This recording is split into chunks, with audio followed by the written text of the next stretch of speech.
Welcome to our channel. आज हम एक ब्राजीलियन थ्रिलर सीरीज के बारे में बात करने वाले हैं। इसका नाम है 3%। वैसे इस सीरीज में आपको अलग अलग पर्सनालिटी के लोग मिलेंगे जिनका मकसद एक ही है, लग्जूरियस लाइफ जीने का, जिसके लिए उन्हें एक टेस्ट देना पड़ेगा। चलिए जानते हैं कि यह कैसा टेस्ट है। कहानी की शुरुआत में हमें फ्यूचर में यानी साल 2030 में होने वाले वर्ल्ड के दो हिस्से दिखाई देते हैं, जिसमें से एक है ऑफशोर, मतलब इसमें लोग लग्जूरियस जिंदगी जीते हैं, उनके पास पैसा, एंटरटेनमेंट, खुशियां सब कुछ है। तो दूसरी तरफ स्लम, यानी कि इन लोगों के लिए ना हॉस्पिटल है, ना वैक्सीन्स, ना एम्प्लॉयमेंट। इन लोगों के पास सिर्फ एक मौका है अपनी जिंदगी ऑफशोर बनाने का।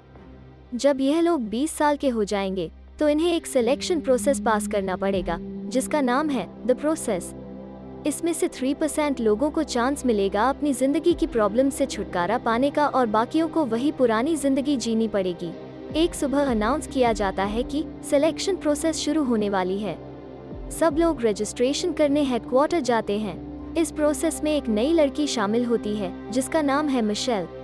उसके कान के पीछे एक रिंग यानी डिवाइस था जो उसे बताता है कि वो 40 मिनट में हेडक्वार्टर पहुंचेगी। उसने रजिस्ट्रेशन के दौरान वो डिवाइस इंसर्ट किया था। उसे देखकर बाकी लोग भी वही डिवाइस इंसर्ट करते हैं। मिशेल अपनी दोस्त ब्रूना के साथ हेडक्वार्टर पहुंचती है।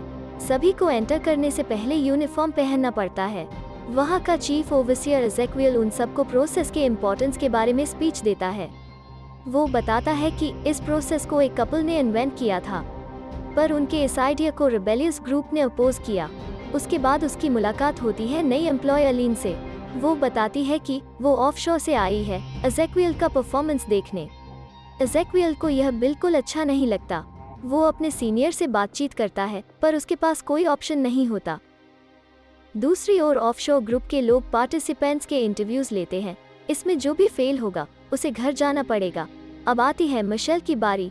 इंटरव्यूअर उससे उसकी पर्सनल लाइफ के बारे में सवाल पूछता है। वो बताती है उसका बॉयफ्रेंड पिछले साल टेस्ट देने आया था, पर वो अभी तक घर नहीं लौटा। इंटरव्यूअर कहता है ऐसा होता है पार्टिसिपेंट्स के साथ, शायद इन सब के बीच उसकी मौत हो गई होगी। उसके बाद मिशेल की इमोशनल डिपेंडेंसी टेस्ट करने के लिए इंटरव्यूअर उसे बॉयफ्रेंड ने दिया हुआ लॉकेट निकालने को कहता है। बिना कुछ सोचे मिशेल लॉकेट निकालती है और इंटरव्यूअर उसे सेलेक्ट करता है। दूसरी ओर मार्को नाम का एक लड़का कॉन्फिडेंटली सारे सवालों के जवाब देता है। उसके फैमिली में सब ने इस टेस्ट को पास किया था और वो भी सिलेक्ट होता है। तीसरा लड़का एलेक्स, वो भी काफी कॉन्फिडेंटली 20 मिनट खुद के बारे में बातें करता है, पर उसे रिजेक्ट किया जाता है क्योंकि उसकी बातों में कोई सच्चाई नजर नहीं आई। एलेक्स अनफेयर होने पर गुस्सा जताता है। फिर जोआना नाम की लड़की, जिसे ज्यादा बात करना पसंद नहीं था, उसकी स्मार्टनेस को देखकर उसे भी सिलेक्ट किया जाता है। और आखिर में हम मिलते हैं फर्नांडो से, जो हैंडीकैप है, पर उसकी डिटर्मिनेशन को देखकर उसे भी अगले राउंड के लिए सेलेक्ट करते हैं। उसके बाद अगाता नाम की एक एम्प्लॉय को रियलाइज होता है कि कोई तो रिबेलियस ग्रुप से यहाँ पर सीक्रेटली इन्फॉर्मेशन निकालने आया है। उस शख्स का नाम द कॉज था। उसे पकड़कर पूछा जाता है कि उसके साथ इस प्लान में कौन शामिल है। तभी कॉज बताता है कि न्यू बैच में एक पार्टिसिपेंट है। अगाता और एजेक्वियल पार्टिसिपेंट को निकालने का फैसला करते हैं ताकि पूरा प्रोग्राम खराब ना हो, पर उसके पहले उसे ढूंढना जरूरी था। दूसरी ओर स्लम के लोग रेबल ग्रुप के मेंबर द कॉज के साथ डिस्कशन करते हैं। उनका यह कहना था कि उन्हें भी अच्छी जिंदगी जीने का हक है और यह प्रोसेस डिसाइड नहीं कर सकती कि कौन कैसी जिंदगी जिएगा। उस ग्रुप के लीडर को विश्वास था कि उनका आदमी पकड़ा नहीं जाएगा। उसके बाद हम देखते हैं कि सिलेक्शन ना होने की वजह से एलेक्स अपनी जान के साथ खिलवाड़ करता है। यह देखकर बाकी पार्टिसिपेंट्स घबराते हैं। सारी टीम उन्हें दूसरे कमरे में ले जाती है और सभी पार्टिसिपेंट्स की चेकिंग होती है। जिनके पास वो डिवाइस है वो रजिस्टर्ड पार्टिसिपेंट्स है। लाइन में खड़ी हुई जोआना उसके सामने वाले लड़के राफाएल के कान पर 3 स्टिचेस देखती है, क्योंकि बाकी सभी के कान पर तो 2 स्टिचेस थे। इसलिए जोआना उसे फ्रॉड कहती है, पर वो उसे बताता है कि उसने रजिस्ट्रेशन किया है। स्कैनिंग होने के बाद उसे वेरीफाई किया जाता है, पर जोआना को अभी भी उस पर विश्वास नहीं था।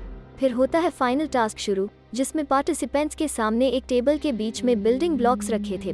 पार्टिसिपेंट्स को उसमें से 9 क्यूब्स लेकर 10 मिनट में अपना टास्क खत्म करना था। जैसे ही टाइमर शुरू हुआ, फर्नांडो काफी स्ट्रगल कर रहा था, पर मिशेल उसे हेल्प करती है। फिर मिशेल को भी काफी स्ट्रगल करना पड़ता है, पर इस बार फर्नांडो उसे हेल्प करता है। राफाएल के पास सिर्फ 8 क्यूब्स थे, इसीलिए वो अपने बाजू वाले लड़के से चुरा लेता है। टाइम खत्म होने के बाद पता चलता है कि राफायल के पास सारे क्यूब्स थे, इसलिए उसने राउंड पास कर लिया था। जोआना के पास 11 क्यूब्स थे, इसलिए वो भी पास हो गई। मिशेल के पास एक्सपेक्टेड क्यूब्स थे, इसलिए उसने भी राउंड क्लियर किया। राफायल के राउंड पास होने के बावजूद भी पार्टिसिपेंट्स उसे पीठ पीछे चीटर बुलाते हैं। तभी उसकी बाकी ग्रुप के साथ हाथापाई होती है। थोड़ी देर के बाद मारपीट करने वाले लड़के उसे सिंपैथी देने आते हैं। राफायल की नाक से खून बहता है। उसका प्लान काम कर गया था, पर यह बात जोआना ने नोटिस नहीं की। वो राफायल को समझाते हुए कहती है कि तुम मेरे साथ हाथ मिलाओ और अगर तुमने धोखा दिया तो मैं सबको बता दूंगी कि तुमने फेक रजिस्ट्रेशन किया है। यह सुनकर राफायल शॉक होता है।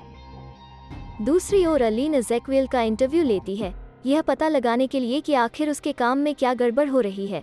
जानकारी हासिल करते करते वो उसके पत्नी का नाम लेती है और इसी के बीच अगाता वहां पर आती है और बताती है कि शायद मिशेल या ब्रूना में से कोई तो रेबल ग्रुप का मेंबर है। अगाता मिशेल और ब्रूना को एक साइड लेकर पूछती है कि तुम में से कौन उस ग्रुप के साथ जुड़ा है। दोनों एक दूसरे की तरफ देखती है क्योंकि वो काफी अच्छी दोस्त थी, एक दूसरे के बारे में सब कुछ जानती थी। अगाता उन्हें थोड़ा टाइम देकर बताती है कि अगर तुम दोनों ने सच नहीं बताया तो मैं तुम दोनों को मार दूंगी। फिर मिशेल ब्रूना को कहती है कि हम उस पर अटैक करके खुद की जान बचाएंगे। ब्रूना अग्री करती है, पर लास्ट मोमेंट पर मिशेल ब्रूना को धोखा देती है और प्रिटेंड करती है कि ब्रूना ने ही अगाता पर अटैक किया और वही धोखेबाज है।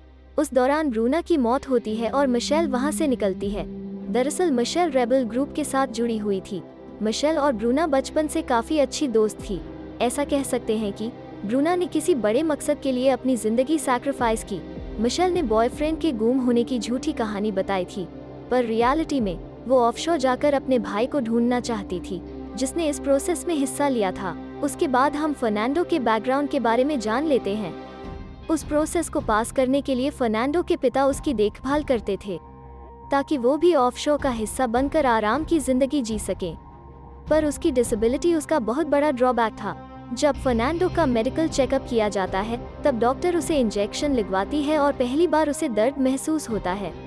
डॉक्टर कहती हैं कि अगर तुमने यह प्रोसेस पास की तो तुम्हें प्रॉपर ट्रीटमेंट मिल सकती है।